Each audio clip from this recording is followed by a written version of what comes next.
You know, there is a real sad, dismal statistic when it comes to goal achievement. And that is that about 80 to 90% of people who create vision boards, create goals, have these BHAGs, which is a big, hairy, audacious goal, never achieve them. They say that 8% or less of people who create goals ever achieve them. Why is the statistic so dismal, right? Some of the top goals that people make are to save more money, to drink less alcohol, to improve their weight or their health, to stop smoking, to connect more with other people, like be more social, or even to travel more. And they're not reaching their goals. And guess what? We are coming on the day that I call drop zone. And they say February 1st is when people forget their goals. They abandon them. The New York Times has an article out that says it only takes 32 days for us to forget and abandon our goals, but it doesn't have to be you. So why is it so dismal? I think I'm going to try to help you with that today, because I want to talk about how you can avoid some of the pitfalls, some of the ways to experience success, and ways in which to make it replicable, right? It's not only for the beginning of the year. Any other time you're creating goals, you can do this over and over and over again, right? Keep these ideas in mind and use, some of the tools. So the three things that I want to talk about today is, one, the benefits or the importance of goal setting. I also want to talk about the inherent challenges and pitfalls and setbacks and obstructors and obstacles to goals. And then lastly, a few tools that can help you to be successful. Remember, 90% of you are destined to fail. However, maybe if you implement some of these strategies, you will be able to make it. So some of the benefits of goal setting is, one, it gives you something focus on, right? Because otherwise you're just going about your day oblivious. And when it comes to the change model, we are always in pre-contemplation, right? Oh, it's a problem, and maybe it's even victim or oblivious or allowing ourselves to be in frustration. But setting goals gives you a clear focus on what it is that you want to change, right? Another one is it helps you to measure progress. So if you have a goal and it is designed as a goal, then you're going to notice when you're making progress towards that goal. And guess what that does? It increases your motivation to keep doing it, right? Keeps you making progress. You stay motivated, you stay engaged. It helps you to overcome procrastination, which is the number one killer of a goal, is to procrastinate, right? Not to take any action.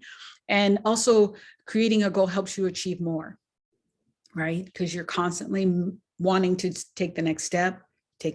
So you're more likely to achieve more, right? So those are all great reasons and important reasons why you should even create goals. But now we're going to get to some of the challenges or the pitfalls, right? The number one is, we did a vision board party a couple of weeks ago. And one of the things in the vision board party was people had these beautiful boards on it, and it would say declutter, organize, travel, right? Some of the traditional or typical goals that people would put on their vision board. And guess what? Number one problem or number one challenge is they leave it on their board. Because the thing is, those are vision boards. They're not goal boards. And so number one problem is that declutter is a vision. And so a challenge is to change that into a goal. And so I have a desire, right, to declutter. I have this drawer in the kitchen, and in the drawer, it has pens and pencils and notepad, but it also has a tape measure, calculator, and then some batteries. It's like accessible, right? Even has a screwdriver for little like fixes that we might need to do around the kitchen, around the house, right? It's that drawer. We all have one. And so I was like, I want to declutter. But in order to make that declutter into a goal, I got to get more specific, right? Make it smart. So I'm going to make it specific, measurable, attainable, realistic, and time-bound, right? Make it smart. And so if I were to say declutter and make that smart, it'd be declutter that drawer in the kitchen on Saturday for an hour and really set a time, Does that make it more smart? Absolutely. Right? What are the chances that I'm going to succeed at getting that done? Pretty high, right? So that's one challenge, is that we just don't don't realize that our vision is not a goal, and you're not really good about making them smart. But I'm here to help you make it smart. The second one is fear, right? So our central nervous system is designed to keep us safe, calm, and happy. Our central nervous system is designed to keep us safe, calm, and happy. And that is, like the reptilian part of our brain that goes into fight or flight when there's ever any perception of, harm or threat, to ourselves physically or emotionally. So when it comes to setting goals, what we're doing is we're trying to go against that part of our DNA that is trying to keep us safe, calm, and happy. We're trying to go against that, because what is keeping us safe is knowing what to expect. And that is how life currently is. The minute you start to create a goal, you have a vision to do something different, and you start to create goals, that means you are trying to shake up the status quo. And so there is a part of your brain that does not want you to do that. It wants you to stay safe. It wants you to be calm. And hopefully that means you're happy because you want to shake up the apple cart. So knowing that any kind of change, there comes a sense of fear. And one of the challenges is that when you want to make a change, you may be bumping up against this fear, right? And the first one is fear of failure. And it's kind of like, I've already tried to lose 30 pounds over the last 20 years and I still haven't. I've actually gained an additional 10. Why even try? I want to be safe, calm, and happy. So I'm going to just drink this soda instead, or I'm just going to sit on the couch and relax because it's easier. It keeps me calm. It isn't disrupting, the apple cart. So fear of failure goes into all these other mindset levels, right? It triggers other kind of cognitive or thought processes that keep you stuck. Another is that fear also keeps you from pushing harder, keeps you from pushing past all of those, objections that you have in your mind. Fear also allows you to see a setback as a reason to not even try again. I tried it. I'm not going to anymore. So you need to challenge those, right? Go against the grain. It's okay to fail. Just say, oh, you know what? That way didn't work. I'm going to try another way, right? The third one is not taking action. I mean, that's huge. The thing that I said at the end of the vision board party that I facilitated was, okay, ladies, you have created beautiful vision boards. You have wonderful things that are happening, but there still has to be this thing called implementation. And in order to implement, you got to break that down and make it a SMART goal. And so not taking action and falling into that mindset of procrastination or avoiding is one of the challenges. And so if you look at me decluttering the drawer in my kitchen, how many times have I walked past that drawer? How many times have I said, I'm going to get to it? Exactly. Many, many, many times. And I'm sure you have something, I call them petty annoyances that are going on in your life, that are little tiny distractions that keep you from actually reaching your vision. And all of those tiny, what we'll call, what did I just call them? They're like petty annoyances. All of those petty annoyances are keeping you stuck, right? They keep you avoiding, there's so many little things. The door on the closet that doesn't seem to latch, petty annoyance.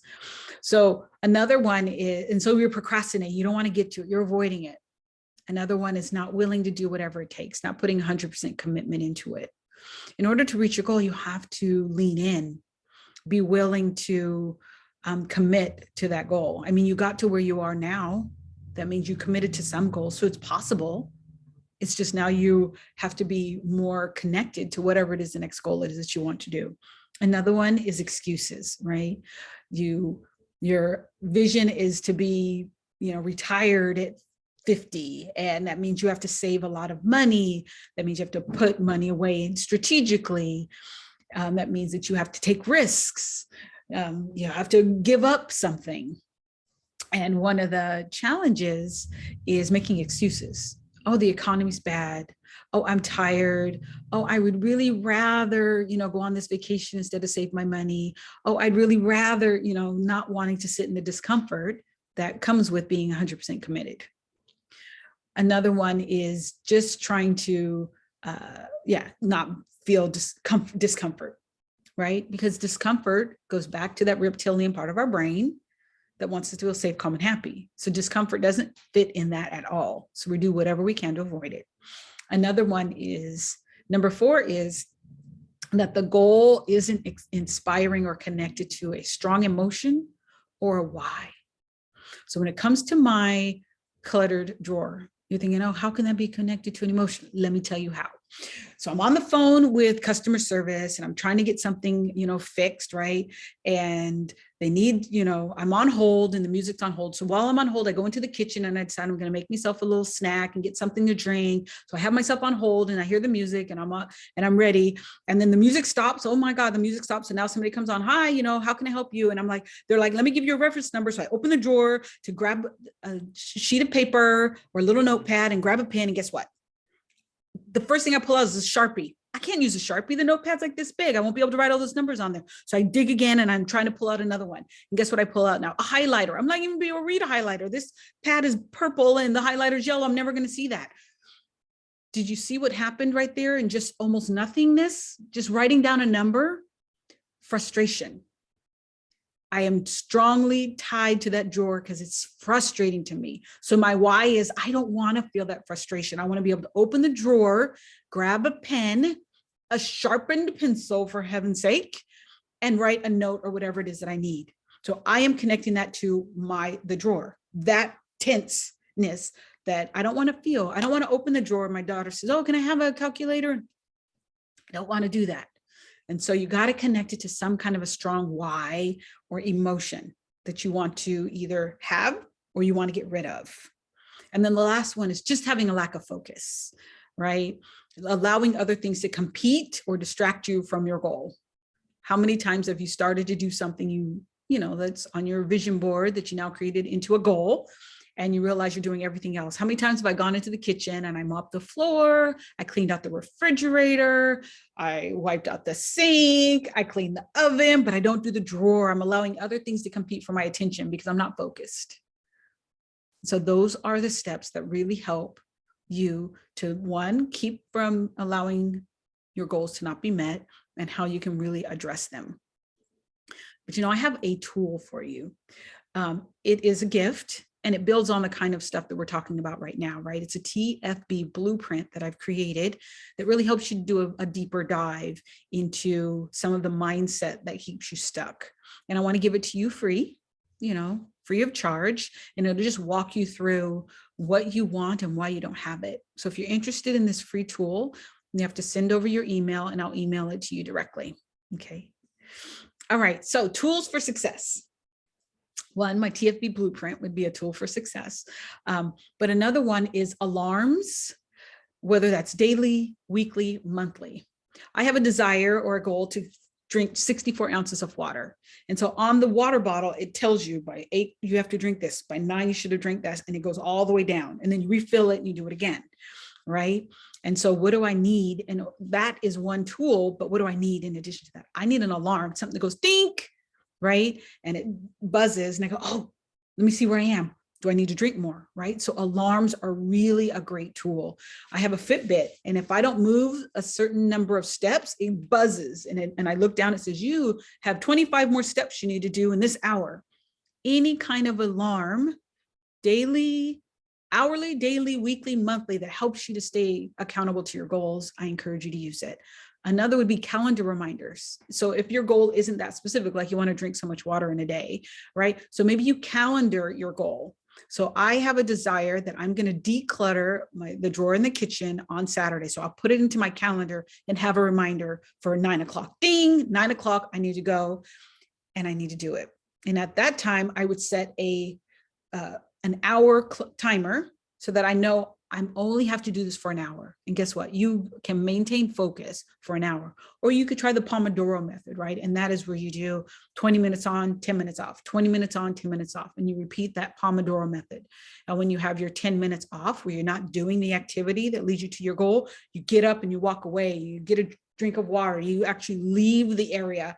Then you come back and you do your 20 minutes focused again. And you can use that on any type of project, right? The tools are replicable, right? You could use them whether you're doing work-related, personal, children, it doesn't matter. Another one is monetary incentives. And that is, right now on social media, there are some monetary incentives to lose weight. Some celebrity trainers are offering you money, like you put so much in the pot, and if you reach your goal in a certain amount of time, your weight goal, then you'll get your money back and then some monetary incentive. So if that's motivating you, go for it. Another is to join challenges, right? And challenges are like 30-day yoga retreat. One of my clients did a 30-day yoga challenge. Every single day for 30 days, she did yoga, and it was streaming yoga. So she was able to do it with other people virtually. And she was successful in that because that challenge, that needing to know somebody else was going to be there, and she had a very specific process that she went through that helped. Another would be to do reflection journals where you sit back and you take time specifically to write down your goals and your dreams and your vision. And you also talk about what it is that you've done that moved you towards your goal. What is it that you could or should have would have done? What are some of the feelings that came up around that? What are you going to try next time? And so doing some kind of a reflection journal. I think it's Tim Ferriss who wrote the 4-Hour Work Week. He does a really good reflection journal where he starts at the beginning of the day and he talks about what it is that he's going to get done for the day. And then at the end of the day, he says, what did I accomplish and what can I do differently? And it's really more specific. If you're interested, I encourage you to look that up. Another one is to use apps. There's all kinds of apps out there that can help you specifically for whatever goal it is. They have budgeting, money, weight loss, yoga, it doesn't matter. Travel apps, they have different apps that can help you be successful, that can help you stay accountable, that can keep you motivated and focused and inspired. There's this one exercise that some people have tried, and I've done it myself, and it's called 1 year from now. And you just kind of journal about what it is that I want a year from now, and that helps you to get really clear on what it is you need to do to get to that in a year. Another would be join accountability groups, right? WW as one of the most successful accountability groups, right? Formerly known as Weight Watchers.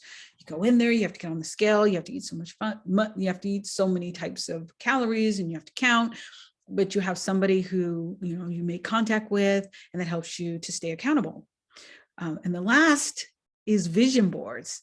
And that is something that you're going to do later, but vision boards are a great way to kind of open up your mind and your ideas to what it is that is possible for you this year.